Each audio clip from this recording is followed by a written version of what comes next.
Allez, salut à tous, bienvenue dans cette vidéo du dimanche. On va faire le tour de mon élevage et on commencera par des scutellaris. Un scutellaris, on va rien voir, alors parce que le tube en plastique est à l'intérieur du tube en verre, donc c'est un peu compliqué, mais on va essayer de regarder un minimum. Là, on peut voir, alors ça va être des boulettes, parce que les scutellaris aiment bien faire des boulettes de nourriture. Du verre de farine qui était ici, que j'ai enlevé au bout de quelques jours. Voilà, on peut voir que ça s'est développé pas trop mal, hein. 1, 2, 3, 4, 5 ouvrières, un petit peu de couvain. Voilà, dans un petit setup avec... faut que je remette du kit sucré, mais un petit setup comme ça. Donc voilà, elles se baladent bien. Au-dessus, là, petite lasus SP noire, qui ont bien mangé. On peut voir qu'elles ont aussi un petit bout de verre de farine. Alors elles ont carrément rentré le verre de farine pour le filer à la reine. Donc voilà, qu'est-ce qu'on a ici? C'est du couvain.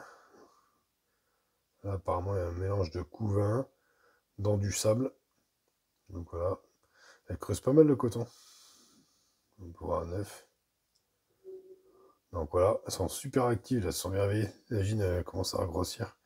On la voit carrément sur le verre de farine, elle avait la dalle hein, parce qu'elle était ultra maigre. Donc je pense que ça lui a fait du bien. Voilà, on va passer au-dessus. Ici, verre de farine aussi. Chez les Éthiops. Les Éthiops. Toutes calmes. Alors autant elles étaient sorties de diapos ultra excitées, autant maintenant elles sont plus calmes. Donc voilà, on voit des jolies gasses, donc bien nourries.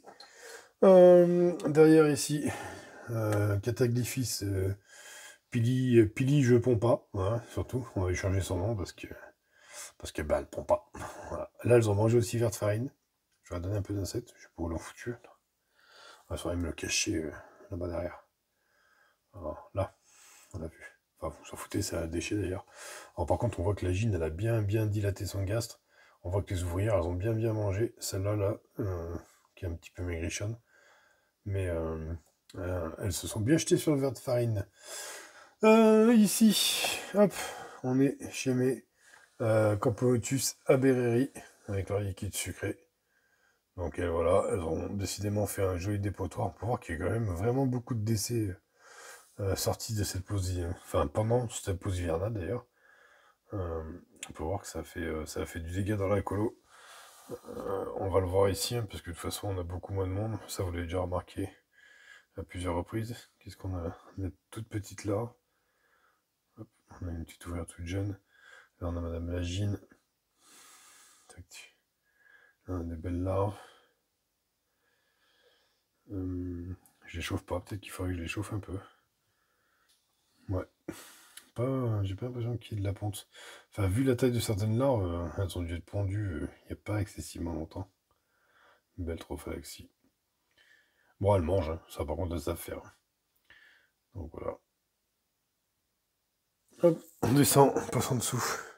Deux petites scutellaris en cours de développement. On peut voir pas mal de nymphes. Bon, elles sont bien chauffées parce qu'elles sont carrément sur le tapis chauffant, donc elles doivent être à 25-26. Voilà, ici une autre avec du développement, mais un petit peu moins de couvain. Excusez-moi, j'ai reçu une notification sur mon écran, du coup je vois plus rien. Ah voilà, ça y est. Ici on passe schéma un Camponotus sanctus. On peut voir les cocos en fond. Elles se sont bien regroupées dessus. On peut voir des belles larves. La gine qui a un gastre de malade. Pareil, elles ont eu le droit au petit bout de verre de farine. Elles sont encore dessus d'ailleurs. Et là, elles sont dans le deuxième tube. Ici, on va avoir du couvain aussi. Voilà, du cocon. Donc j'ai pu changer ce tube humide, comme je vous avais dit, il me semble bien la semaine dernière. Donc du coup, on va voir. Ici, on passe à côté. Schéma Thoracicus. On peut voir de magnifiques cocons. Voilà. Donc tout se passe bien. Hop. Elles mangent. Elles ont eu aussi le droit à leur petit bout de verre de farine. J'ai essayé de donner un peu de protéines plus régulièrement là, cette saison. Éviter d'oublier qu'est-ce qu'on a là caché derrière. Des ouvrières. Je cherche des œufs. Là, voilà.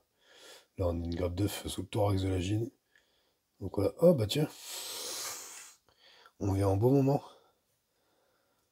Regardez, elles sont en train d'ouvrir un cocon.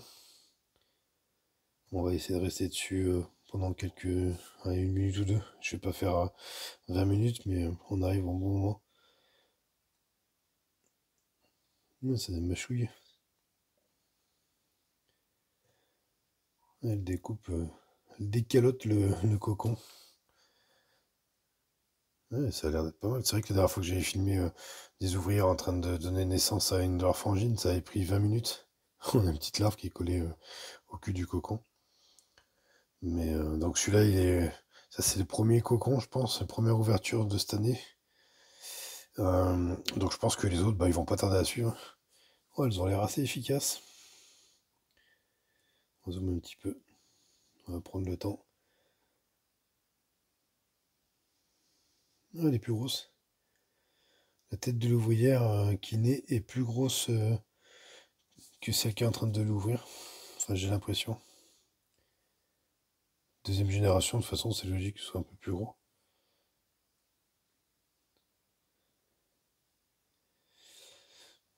C'est sympa, hein. Ça fait 1 minute à peu près. Oula. Ah, mais emmenez-le pas trop loin, on veut voir, nous. Il y a des millions de téléspectateurs, alors déconnez pas, les filles. Faites ça bien.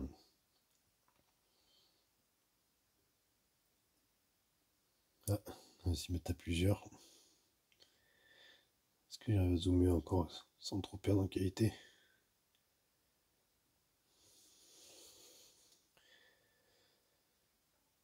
C'est quoi, on va faire le.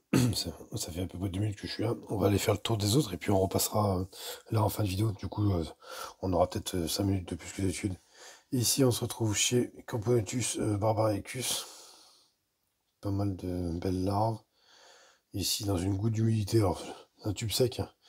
L'humidité qu'il a, c'est pas moi qui l'en ai. Alors, est-ce que c'est l'abreuvoir qui est en face là, qui fait rentrer l'humidité dans le tube, ce qui est possible? Parce que bah, j'ai pas mouillé. D'ailleurs, on peut voir qu'ici, le coton est sec et le tube est sec. Il y a quelques ouvrières à l'intérieur. Voilà. Ici, on va passer chez mes Camponotus clantatus. On peut voir qu'il y a une grosse flopée de cocons. On avait là, Madame Lagine. Est-ce qu'il y a des œufs? Il y en avait la semaine dernière, je crois. On a des larves. On a des jolis cocons. Du coup, ils sont passés. Il me semblait qu'il y en avait un peu d'activité de chasse. Camponotus jaune et noir. Hop. On n'y voit pas génial parce qu'ils sont venus creuser le coton. Bah, qui est bientôt sec aussi. Bon, après, ils ont un deuxième tube humide en dessous. Bah, tout va bien, hein. Tout va bien. Ah, elles ont bien creusé. Je pense qu'elles manquait un peu d'humidité à un moment. Elles sont venues me creuser le coton et elles se sont installées dedans. Ici à côté, il y a une petite fonda de Messor barbarus. Ah, pas mal de petites nymphes. Petite grappe d'œuf là. La gine toujours au même endroit, hein. Ici, dans le montant du tube. Donc voilà, on descend rapidement. Rapidement, non. On descend tranquillement chez les Manica. Ah, le doigt dans l'objectif, c'est pas ouf. Monica qui pète la forme. Alors j'ai pas regardé où c'est qu'on était au niveau de la ponte. Dans le nid, j'ai cru que j'avais arrêté l'enregistrement. Elles ont faim, elles sont en train de carrément gratter le fond de liquide sucré qui reste. Si j'ai une mise au point, ça sera mieux. Mise au point, voilà. Donc tout va bien. Du monde dans la DC. Elles ont mangé masse protéines parce que là, j'hésite pas cette année. J'ai dit que je dosais en protéines. Ici, on a du couvain. Ici, on a Madame Lagine avec une très belle grappe d'œuf. Pas mal de nymphes. On a encore du couvain. Là en bas, on peut pas voir ce qui se passe. Voilà. Ici, des larves de tout stade. Ouais, il y en a même qui sont vidées. Ici en face, là, on a un mélange de larves et de nymphes. Ça a déjà bien évolué. Ici, pas mal de larves. Bon, il y a une grande partie du couvain, on se rappelle, c'est le couvain qui a passé la diapause avec la gine. Parce que la ponte a recommencé la semaine dernière, donc ça peut pas être tout ce couvain-là. Donc voilà, ici des larves, et ici, plus rien. Donc tout va bien chez les Manica. Je suis en train de regarder ce qui se passe ici. On a fait un petit tour. Elles sont en train de sortir l'ouvrière. Totalement du cocon. Du coup, on a un peu mal à distinguer parce qu'elles sont allées la mettre un petit peu plus loin. Donc, ouverture de cocon bien réussite pour la première année. Donc on peut voir la tête qui est un poil plus grosse. Donc deuxième génération. Voilà, je zoome, je perds un peu en qualité. Il va falloir qu'elle la nettoie bien. Voilà, je vais en profiter du coup pour vous montrer autre chose aussi. Parce que je voulais pas montrer la semaine dernière. Et je vais vous la montrer. Camponotus siniperda, donc avec son couvain. Voilà, on peut voir une belle grappe d'œuf. Très belle grappe d'œuf. Hein. Voilà. Donc des petites larves. Un petit peu d'humidité. Toujours une seule ouvrière qui se balade. Il n'y en a qu'une dehors. Les autres ne veulent pas sortir. Bon, elles sont timides et pas nombreuses. Donc voilà. On a fait le tour sur... Qu'est-ce que j'ai d'autre à vous montrer? Bon, ça c'est tout. Si, j'ai des petites manicas qui sont toujours pas pondues. Oula, je remonte une planche. Petites manicas qui n'ont toujours pas pondu. Voilà. Elles ont un bout de fer de farine, mais elles y touchent pas. Donc voilà, une deuxième... Qu'est-ce que je vais vous montrer? On va arrêter de vous montrer la planche. Deuxième fonda. Deuxième fonda de Messor Barbarus. Alors celle-là, elle a de la poussière, mais c'est parce que comme elle est un peu plus fragile, un peu plus lente à démarrer, vous voyez, et j'ai eu pas mal des pertes pendant la diapose.